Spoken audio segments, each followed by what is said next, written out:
Hey everyone, welcome to Locked in a Vacancy, Episode 3. Today we're going to take a look at The Door in the Wall by H.G. Wells.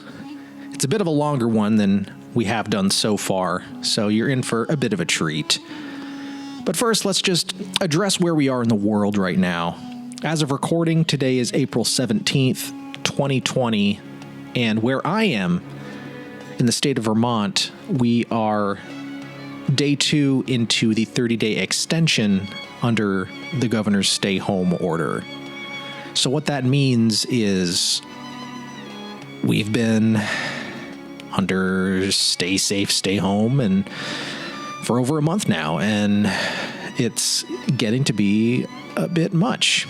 I know it could be worse. I know there's other places that have it worse, but me personally, as someone who is also working from home, I'm finding the isolation and the solitude and the fact that I am constantly surrounded by these same walls to be quite challenging in terms of holding on to my sanity and my motivation outside of basic functions like sleeping and working.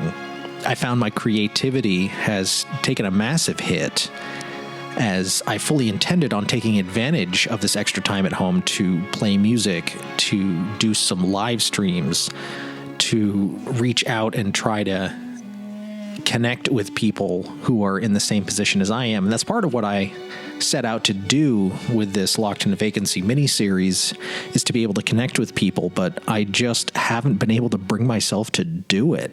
And that's been the biggest challenge so far, is just keeping myself on a positive path and not succumbing to the stark realities of the situation and the fact that it's so easy, as I have proved myself in the last week or two, to just go through the motions of getting up right before I have to start work, doing my shift, lounging about and watching YouTube videos, for example, for a few hours, and then going to bed early, perhaps at or slightly after the sunset, or in a few cases even before, and just staying in bed, whether I could sleep or not, until it was time to get up and go back to work.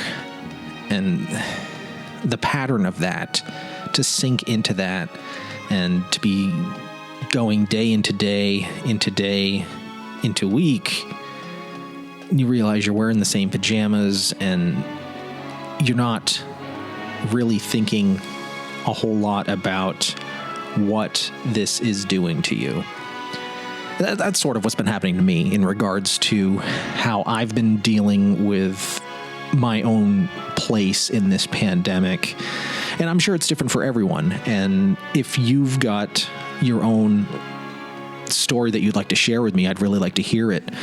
Either let me know in the comment section if you're watching this on YouTube, or feel free to shoot me an email, storiestellingstories@gmail.com. I'd love to be able to share your account in future episodes of this series. You can either write it out, or if you want to send me a recording or a video or something that I can share, I think that would be great, to just be able to humanize the personal effects of what exactly is going on in our heads and psychologically, emotionally, as we navigate this really bizarre and strange territory. The big thing for me today, as I said, it's April 17th, is we've gotten word that there is a very strong likelihood that they're going to close down some of the state colleges here in Vermont, one of which I'm an alumni of, and is really the point in my life where I discovered the performing arts and sort of reinvented my whole path that I wanted to take. And it's also where I got my feet wet in radio and voice work, and just that stark realization that that place could close. It's probably going to close, and that's what my gut is telling me. Like, I went and I signed a bunch of petitions and other things, but the reality of it is it's likely going to close. And that's going to be a part of my life that is legitimately gone for good. And that's a tough thing to make sense of. But in any case, we'll see what happens. But let's get on with today's story, which is H.G. Wells' The Door in the Wall, here on Locked in a Vacancy. One confidential evening, not 3 months ago, Lionel Wallace told me this story of the door in the wall. And at the time, I thought that, so far as he was concerned, it was a true story. He told it to me with such a direct simplicity of conviction that I could not do otherwise than believe in him. But in the morning, in my own flat, I woke to a different atmosphere as I lay in bed and recalled the things he had told me, stripped of the glamour of his earnest, slow voice, denuded of the focused, shaded table light, the shadowy atmosphere that wrapped about him, and the pleasant, bright things, the dessert and glasses and napery of the dinner we had shared, making them for the time a bright little world cut off from everyday realities. I saw it all as frankly incredible. He was mystifying, I said. And then, how well he did it. It isn't quite the thing I should have expected of him, of all people, to do well. Afterwards, I sat up in bed and sipped my morning tea. I found myself trying to account for the flavor of reality that perplexed me in his impossible reminiscences, by supposing they did, in some way,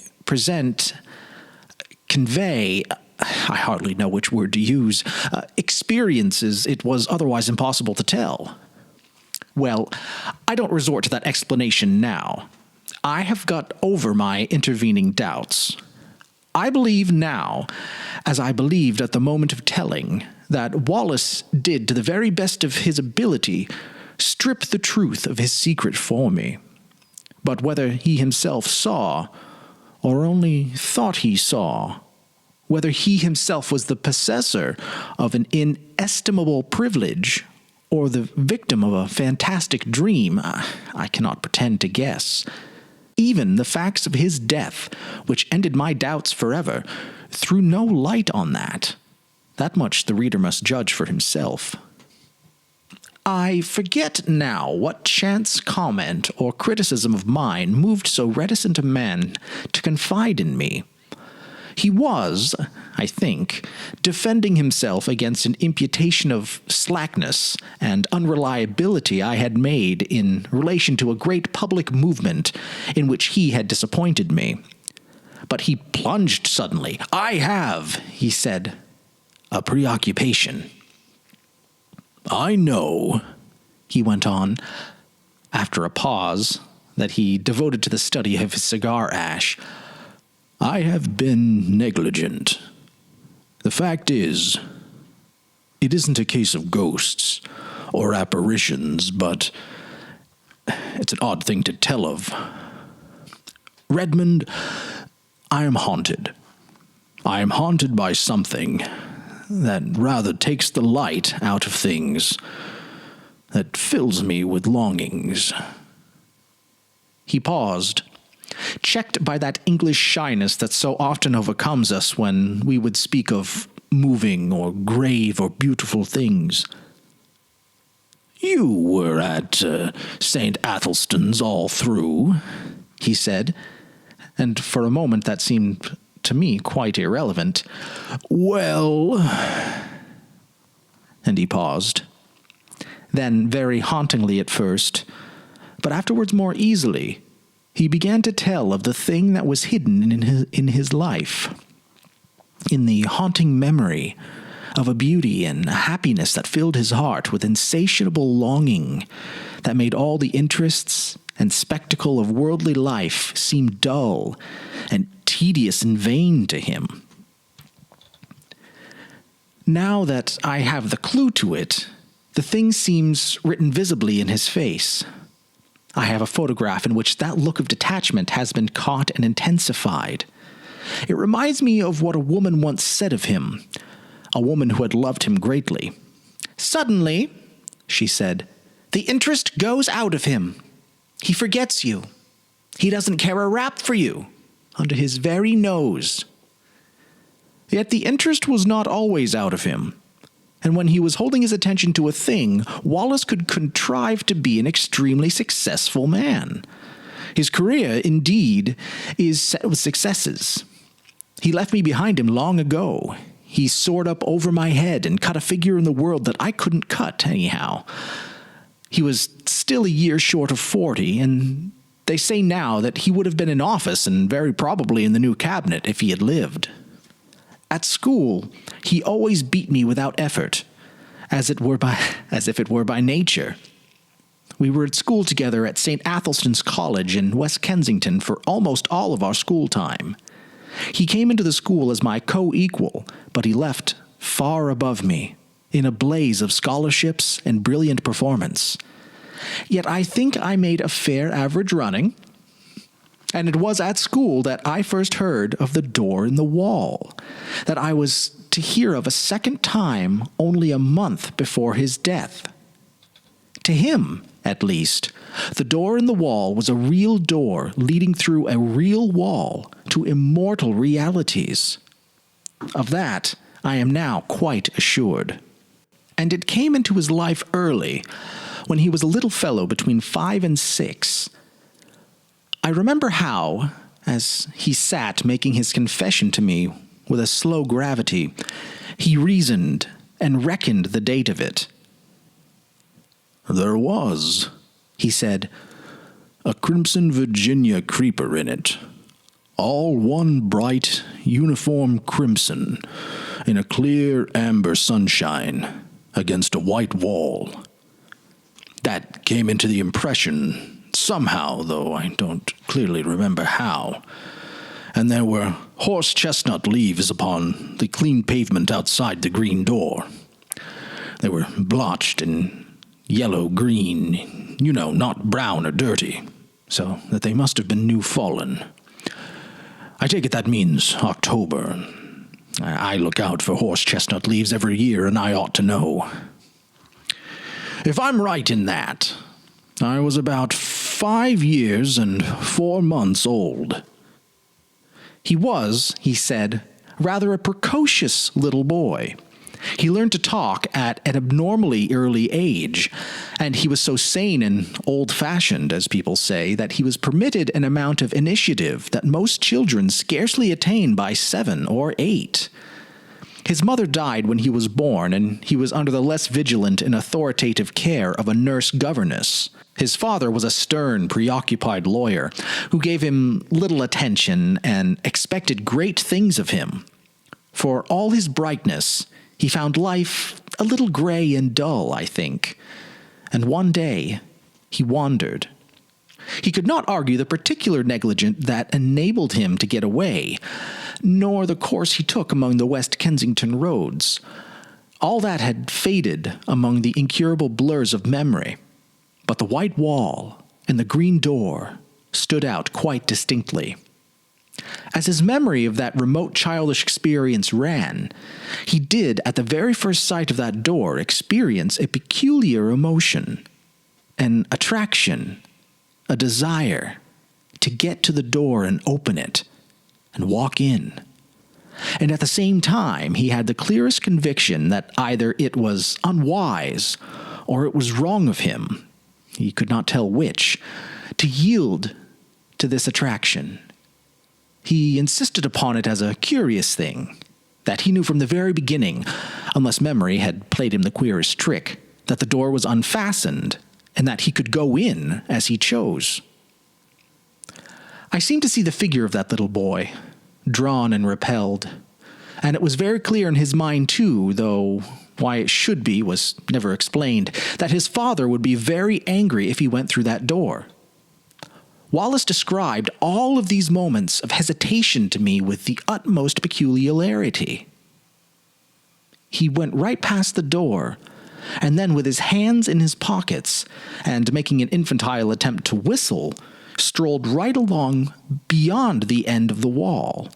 There, he recalls a number of mean, dirty shops, and particularly of that plumber and decorator with a dusty disorder of earthenware pipes, sheet-lead ball taps, patterned books of wallpaper, and tins of enamel. He stood pretending to examine these things and coveting, passionately desiring the green door. Then, he said, he had a gust of emotion. He made a run for it. Lest hesitation should grip him again, he went plump with outstretched hand through the green door and let it slam behind him. And so, in a trice, he came into the garden that has haunted all his life. It was very difficult for Wallace to give me his full sense of the garden into which he came. There was something in the air that exhilarated, that gave one a sense of lightness and good happening and well-being. There was something in the sight of it all that made its color clean and perfect and subtly luminous. In the instant of coming into it, one was exquisitely glad, as only in rare moments, and when one is young and joyful, one can be glad in this world. And everything was beautiful there. Wallace mused before he went on, telling me, "You see," he said, with the doubtful inflection of a man who pauses at incredible things, "there were 2 great panthers there. Yes, spotted panthers. And I was not afraid. There was a long path with marble-edged flower borders on either side, and these 2 huge, velvety beasts were playing there with a ball. One looked up and came towards me, a little curious as it seemed. It came right up to me, rubbed its soft round ear very gently against the small hand I held out, and purred.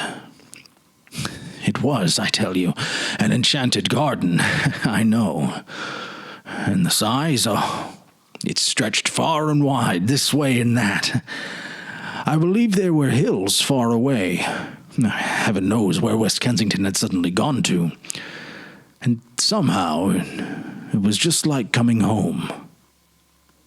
You know, in the very moment the door swung to behind me, I forgot the road with its fallen chestnut leaves, its cabs and its tradesmen's carts. I forgot the sort of gravitational pull back to the discipline and obedience of home. I forgot all hesitations and fear, forgot discretion, forgot all the intimate realities of this life.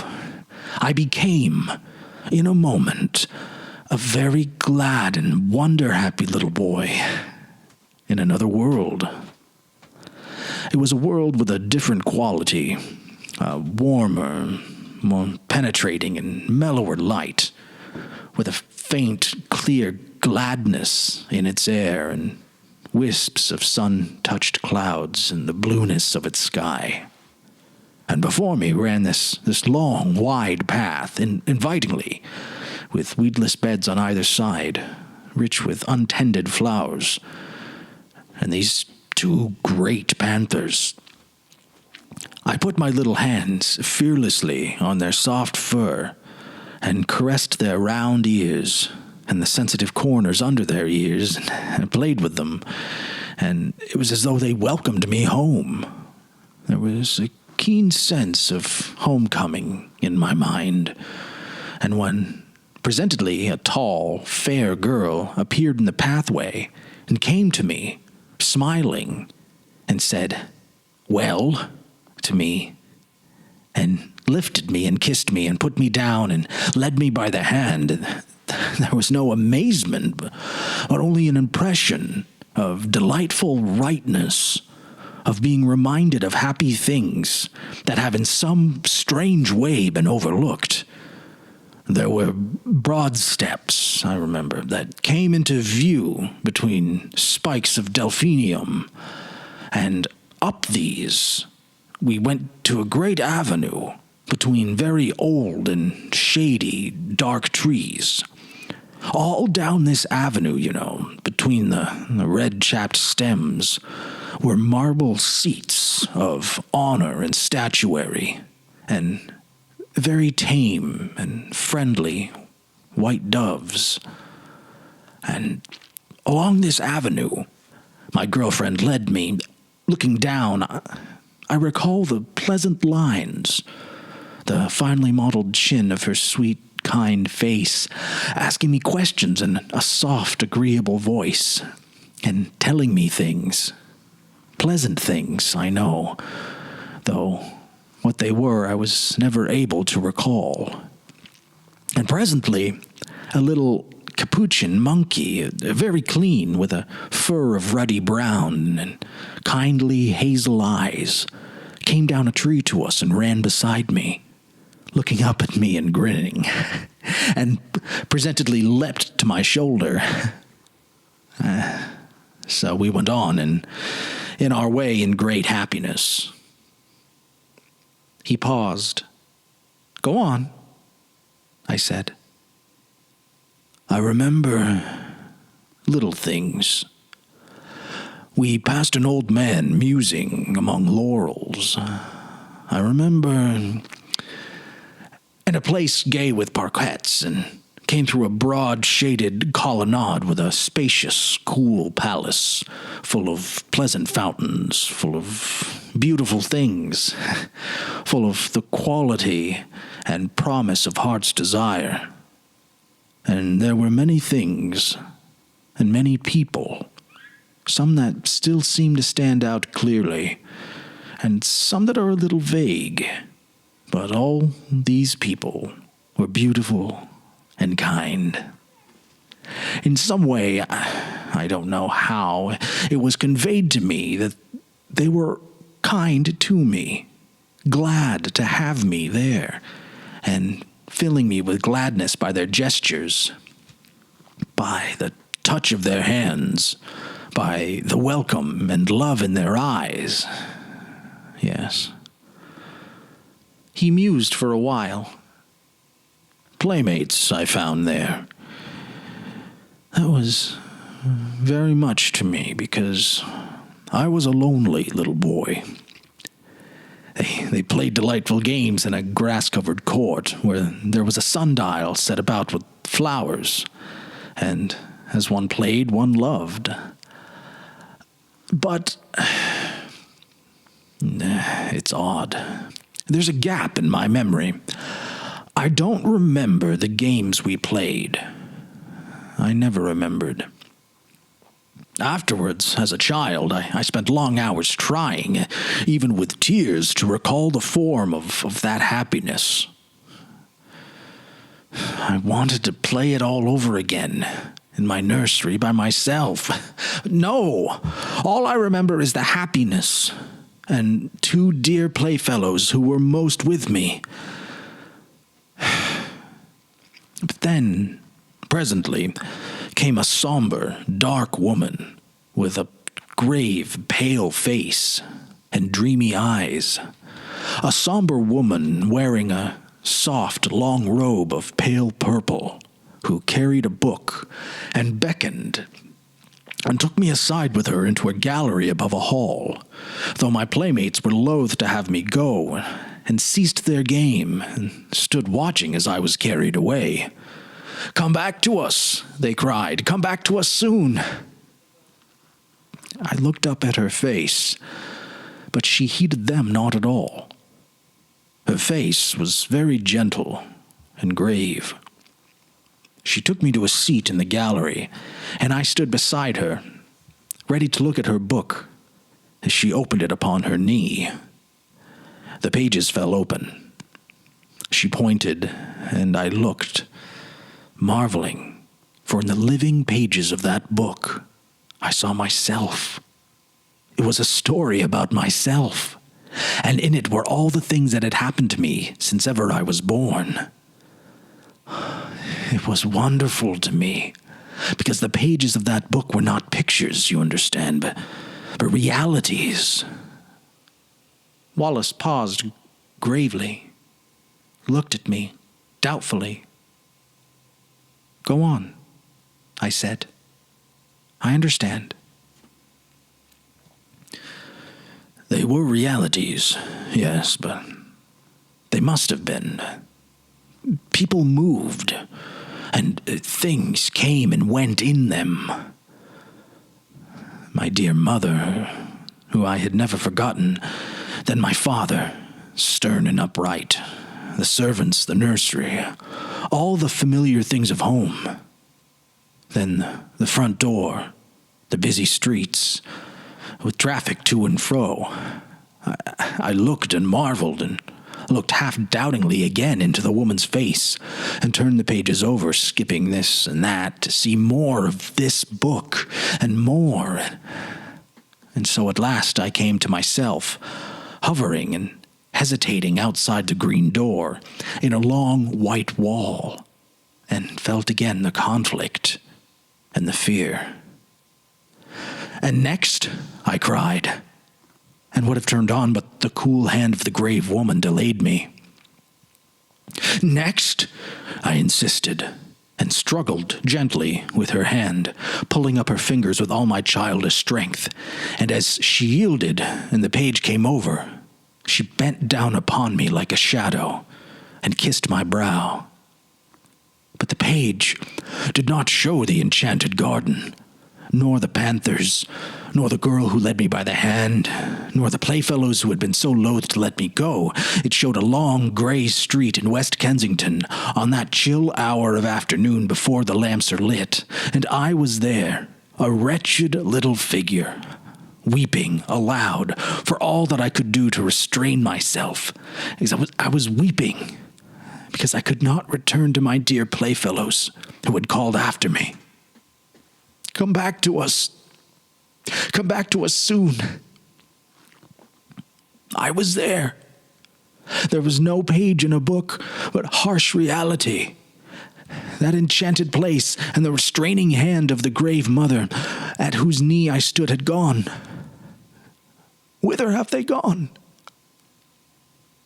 He halted again and remained for a time staring into the fire. "Oh, the wretchedness of that return," he murmured. "Well," I said, after a minute or so. "Poor little wretch I was, brought back to this gray world again. As I realized the fullness of what had happened to me, I gave way to quite ungovernable grief, and the shame and humiliation of that public weeping and my disgraceful homecoming remain with me still. I see again the benevolent-looking old gentleman in gold spectacles who stopped and spoke to me, prodding me first with his umbrella. 'Poor little chap,' he said, 'and are you lost then? And me, a London boy of 5 or more. And he must needs bring in a kindly young policeman and make a crowd of me, and so march me home, sobbing, conspicuous and frightened. I came from the enchanted gardens to the steps of my father's house. That is, as well I can remember, my vision of that garden. The garden that haunts me still. Of course, I can convey nothing of that indescribable quality of translucent unreality, that difference from the common things of experience that hung about it all. But that is what happened. If it was a dream, I am sure it was daytime and altogether an extraordinary dream. Naturally, there followed a terrible questioning by my aunt, my father, the nurse, governess, everyone. I tried to tell them, and my father gave me my first thrashing for telling lies. When afterwards I tried to tell my aunt, she punished me again for my wicked persistence. Then, as I said, everyone was forbidden to listen to me, to hear a word about it. Even my fairy tale books were taken away from me for a time because I was too imaginative. Yes, they did that. My father belonged to the old school, and my story was driven back upon myself. I whispered it to my pillow. My pillow that was often damp and salt to my whispering lips with childish tears. And I added always to my official and less fervent prayers this one heartfelt request. Please, God, I may dream of the garden. Oh, take me back to my garden. Take me back to my garden. I dreamt often of the garden. I may have added to it. I may have changed it. I do not know. All this, you understand, is an attempt to reconstruct from fragmentary memories a very early experience. Between that and the other consecutive memories of my boyhood, there is a gulf. A time came when it seemed impossible I should ever speak of that wonder glimpse again. I asked an obvious question. No, he said. I don't remember that I ever attempted to find my way back to the garden in those early years. It seems odd to me now, but I think that very probably a closer watch was kept on my movements after this misadventure to prevent my going astray. No, it wasn't until you knew me that I tried for the garden again. And I believe there was a period, incredible as it seems now, when I forgot the garden altogether. When I was about 8 or 9, it may have been. Do you remember me as a kid at St. Athelstan's? Rather. I didn't show any signs, did I, in those days of having a secret dream? He looked up with a sudden smile. Did you ever play Northwest Passage with me? No, of course, you didn't come my way. It was the sort of game, he went on, that every imaginative child plays all day. The idea was the discovery of a Northwest Passage to school. The way to school was plain enough. The game consisted in finding some way that wasn't plain, starting off 10 minutes early in some almost hopeless direction and working one's way round through unaccustomed streets to my goal. And one day, I got entangled among some rather low-class streets on the other side of Camden Hill, and I began to think that for once the game would be against me and that I should get to school late. I tried, rather desperately, a street that seemed a cul-de-sac and found a passage at the end. I hurried through with renewed hope. I shall do it again, I said, and passed a row of frowsy little shops that were inexplicably familiar to me. And behold, there was my long white wall, and the green door that led to the enchanted garden. The thing thwacked upon me suddenly. Then, after all, that garden, that wonderful garden, wasn't a dream. He paused. I suppose my second experience with the green door marks the world of difference there is between the busy life of a schoolboy and the infinite leisure of a child. Anyhow, this second time I didn't for a moment think of going in straight away. You see, for one thing, my mind was full of the idea of getting to school in time, set on not breaking my record for punctuality. I must surely have felt some little desire to at least try the door. Yes, I must have felt that. But I seem to remember the attraction of the door mainly as another obstacle to my overmastering determination to get to school. I was immediately interested by this discovery I had made, of course. I went on with my mind full of it. But I went on. It didn't check me. I ran past, tugging out my watch, found I had 10 minutes still to spare, and then I was going downhill into familiar surroundings. I got to school, breathless, it is true, and wet with perspiration, but in time. I can remember hanging up my coat and hat, went right by it, and left it behind me. Odd, eh? He looked at me thoughtfully. Of course, I didn't know then that it wouldn't always be there. Schoolboys have limited imaginations, I suppose. I thought it was an awfully jolly thing to have it there, to know my way back to it. But there was the school tugging at me. I expect I was a good deal distraught and inattentive that morning, recalling what I could of the beautiful, strange people I should presently see again. Oddly enough, I had no doubt in my mind that they would be glad to see me again.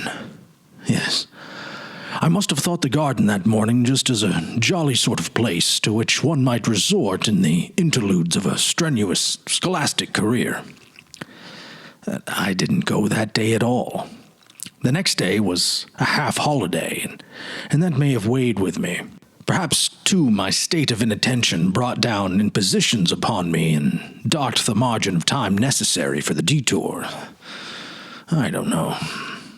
What I do know is that in the meantime the enchanted garden was so much upon my mind that I could not keep it to myself. I told, what's his name? A ferrety-looking youngster we used to call Squiff. Young Hopkins, said I. Ah, Hopkins it was. I did not like telling him. I had a feeling that in some way it was against the rules to tell him, but I did. He was walking part of the way home with me. He was talkative, and if we had not talked about the enchanted garden, we should have talked of something else. And it was intolerable to me to think about any other subject. So I blabbed. Well, he told my secret. The next day in the play interval, I found myself surrounded by half a dozen bigger boys, half teasing and wholly curious to hear more of the enchanted garden. There was that big Fawcett, you remember him, and Carnaby and Morley Reynolds. You weren't there by any chance. No, I think I would have remembered if you were. A boy is a creature of odd feelings. I was, and I really believe, in spite of my secret self-disgust, a little flattered to have the attention of these big fellows. I remember particularly a moment of pleasure caused by the praise of Crashaw. You remember Crashaw Major, the son of Crashaw the composer, who said it was the best lie he had ever heard. But at the same time, there was a really painful undertow of shame at telling what I felt was indeed a sacred secret. That beast Fawcett made a joke about the girl in the green. Wallace's voice sank with the keen memory of that shame. I pretended not to hear, he said. Well, then Carnaby suddenly, calling me a young liar, and disputed with me when I said the thing was true. I said I knew where to find the green door. I could lead them all there in 10 minutes. Carnaby became outrageously virtuous and said I'd have to, and bear out my words, or suffer. Did you ever have Carnaby twist your arm? Then perhaps you'll understand how it went with me. I swore my story was true. There was nobody in the school then to save a chap from Carnaby through Crashaw put in a word or so. Carnaby had got his game. I grew excited and red-eared and a little frightened. I behaved altogether like a silly little chap. And the outcome of it all was that instead of starting alone for my enchanted garden, I led the way presently, cheeks flushed, ears hot, eyes smarting, and my soul one burning misery and shame for a party of 6 mocking, curious, and threatening schoolfellows. We never found the white wall and the green door. You mean... I couldn't find it. I would have found it if I could. And And afterwards, when I could go alone, I couldn't find it. I never found it. I seem now to have been always looking for it through my schoolboy days, but I've never come upon it again. Did the fellows make it disagreeable? Beastly. Carnaby held a council over me for wanton lying. I remember how I sneaked home and upstairs to hide the marks of my blubbering. But when I cried myself to sleep at last, it wasn't for Carnaby, but for the garden, for the beautiful afternoon I had hoped for the sweet, friendly woman and the wanting playfellows, and the game I had hoped to learn again. Oh, that beautiful forgotten game. I believe firmly that if I had not told...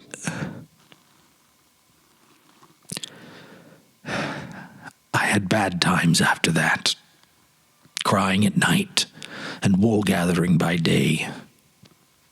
For 2 terms I slackened and I had bad reports. Do you remember? Of course you would. It was your beating me into mathematics that brought me back to the grind again. For a time, my friend stared silently into the red heart of the fire. Then he said, I never saw it again until I was 17. It leapt upon me for the 3rd time as I was driving to Paddington on my way to Oxford and a scholarship. I had just one momentary glimpse.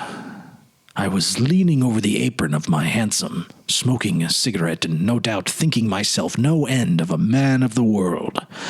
And suddenly there was the door, the wall, the dear sense of unforgettable and still attainable things. We clattered by, I too taken by surprise to stop my cab until we were well past and round the corner. Then I had a queer moment, a double and divergent moment of my will. I tapped the little door in the roof of the cab and brought my hand down to pull on my watch. "Yes, sir," said the cabman, smartly. It's nothing," I cried. "My mistake. We haven't much time. Go on." And he went on.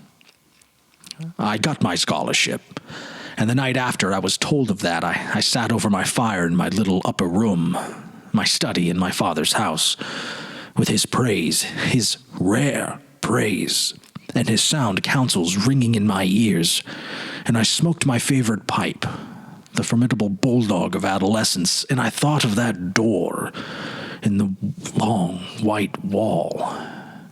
If I had stopped, I thought, I should have missed my scholarship. I should have missed Oxford, muddled all the fine career before me. I begin to see things better. I fell musing deeply, but I did not doubt then this career of mine was a thing that merited sacrifice. Those dear friends and that clear atmosphere seemed very sweet to me, very fine, but remote. My grip was fixing now upon the world. I saw another door opening, the door of my career. He stared again into the fire. Its red lights picked out a stubborn strength in his face for just one flickering moment, and then it vanished again. "Well," he said, and sighed, "I have served that career. I have done much work, much hard work, but I have dreamt of the enchanted garden 1,000 times, and seen its door, or at least glimpsed its door, 4 times since then. Yes, 4 times.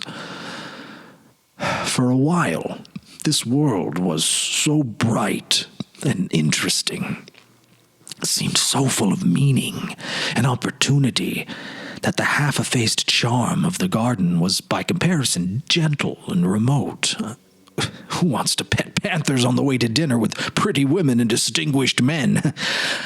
I came down to London from Oxford, a man of bold promise, that I had done something to redeem. Something. And yet there had been disappointments. Twice I've been in love. I will not dwell on that. But once, as I went to someone who I know doubted whether I dared come, I took a shortcut at a venture through an unfrequented road near Earl's Court, and so happened upon a white wall and a familiar green door. Odd, I said to myself, but I thought this place was on Campden Hill. It's the place I never could find somehow, like counting Stonehenge, the place of that queer daydream of mine. And I went by it, intent upon my purpose. It had no appeal to me that afternoon. I had just a moment's impulse to try the door. 3 steps aside were needed at the most, though I was sure enough in my heart that it would open for me. And then I thought that doing so might delay me on the way to that appointment in which I thought my honor was involved. Afterwards, I was sorry for my punctuality. I might have at least peeped in and I thought, and waved a hand to those panthers. But I knew enough by this time not to seek again belatedly that which is not found by seeking. Yes, that time made me very sorry. Years of hard work after that, and never a sight of the door. It only recently has come back to me. With it there has come a sense as though some thin tarnish had spread itself over my world. I began to think of it as a sorrowful and bitter thing. I should never see that door again. Perhaps I was suffering a little from overwork, and perhaps it was what I've heard spoken of as the feeling of 40. I don't know. But certainly the keen brightness that makes effort easy has gone out of things recently, and that just at a time when all these new political developments, when I ought to be working. Odd, isn't it? But I do begin to find life toilsome. Its reward, as I come near them, cheap. I began a little while ago to want the garden quite badly. Yes, and I've seen it 3 times. The garden? No, the door, and I haven't gone in. He leaned over the table to me, with an enormous sorrow in his voice as he spoke. Thrice I've had my chance. Thrice. If ever that door offers itself to me again, I swore I would go in out of this dust and heat, out of this dry glitter of vanity, out of these toilsome futilities. I will go and never return. This time I will stay. I swore it. And when the time came, I didn't go. The first time was on the night of the snatch division on the tenants' redemption bill, on which the government was saved by a majority of 3, you remember. Not one on our side, perhaps very few on the opposite side, expected the end that night. Then the debate collapsed like eggshells. I and Hotchkiss were dining with his cousin at Brentford. We were both unpaired, and we were called up by telephone and set off at once in his cousin's motor. We got in barely in time, and on the way we passed my door, and the wall, livid in the moonlight, blotched with hot yellow as the glare of our lamps lit, but unmistakable. My God, I cried. What? Said Hotchkiss. Nothing, I answered. And the moment passed. I've made a great sacrifice, I told the whip as I got in. They all have, he said, and hurried by.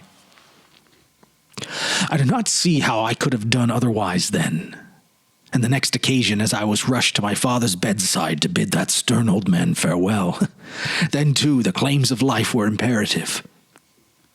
But the third time was different. It happened a week ago. It filled me with hot remorse to recall it. I was with Gurker and Ralph's. It's no secret you know now that I've had my talk with Gurker. We'd been dining at Frobisher's, and the talk had become intimate between us. The question of my place in the reconstructed ministry lay always just over the boundary of the discussion. Yes, that's all settled. It needn't be talked about, but there's no reason to keep a secret from you. Yes, thanks. Let me tell you my story. Then, on that night, things were very much in the air. My position was a delicate one. I was keenly anxious to get some definite word from Gurker, but was hampered by Ralph's presence. I was using the best power of my brain to keep that light and careless talk not too obviously directed to the point that concerns me. I had to. Ralph's behavior since then was more than justified by my caution, and Ralph's, I knew, would leave us beyond the Kensington High Street, and then I could surprise Gurker by a sudden frankness. One has sometimes to resort to these little devices. And then it was that in the margin of my field of vision that I became aware once more of the white wall, the green door before us down the road. We passed it, talking. I passed it. I can still see the shadow of Gurker's marked profile, his opera hat tilted forward over his prominent nose, the many folds of his neck wrap going before my shadow and Ralph's as we sauntered past. I passed within 20 inches of the door. If I say goodnight to them and go in, I asked myself, what will happen? And I was all a tingle for that word with Gurker. I could not answer that question in the tangle of my other problems. They will think me mad, I thought. And suppose I vanish now, amazing disappearance of a prominent politician.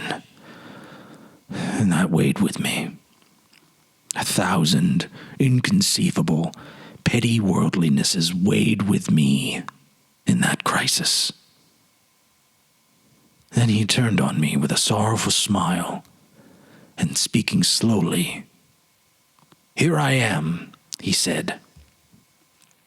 "Here I am," he repeated, and my chance had gone from me.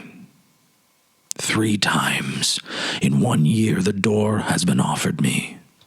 The door that goes into peace, into delight, into a beauty beyond dreaming.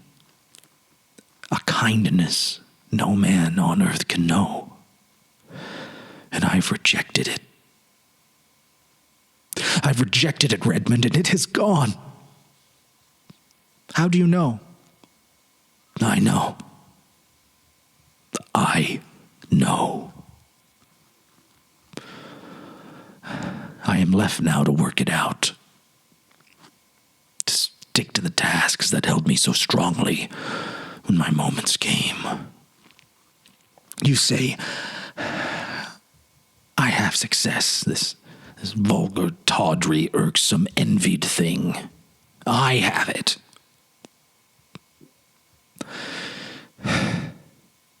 He had a walnut in his big hand. If that was my success, he said, and crushed it, and held it out for me to see. Let me tell you something, Redmond. This loss is destroying me. For 2 months, for 10 weeks nearly now, I have done no work at all, except the most necessary and urgent duties. My soul is full of unappeasable regrets. At night, when it is less likely I shall be recognized, I go out, I wander. Yes, I wonder what people would think if they knew that. A cabinet minister, the responsible head of that most vital of all departments, wandering alone, grieving, sometimes near audibly lamenting for a door, for a garden. I can see now his rather placid face and the unfamiliar somber fire that has come into his eyes. I see him very vividly tonight. I sit recalling his words, his tones, and last evening's Westminster Gazette still lies on my sofa, containing the notice of his death. At lunch today, the club was busy with him and the strange riddle of his fate. They found his body very early yesterday morning in a deep excavation near East Kensington Station. It's one of 2 shafts that have been made in connection with an extension of the railway southward. It is protected from the intrusion of the public by a hoarding upon the high road, in which a small doorway has been cut for the convenience of some of the workmen who live in that direction. The doorway was left unfastened through a misunderstanding between 2 gangers, and through it he made his way. My mind is darkened with questions and riddles. It would seem he walked all the way from the house that night. He has frequently walked home during the past session, and so it is, I figure, his dark form coming along the late and empty streets, wrapped up, intent. And then did the pale electric lights near the station cheat the rough planking into a semblance of white? Did that fatal unfastened door awaken some memory? Was there, after all, ever any green door in the wall at all? I do not know. I have told his story as he told it to me. There are times when I believe that Wallace was no more than the victim of the coincidence between a rare but not unprecedented type of hallucination and a careless trap. But that indeed is not my profoundest belief.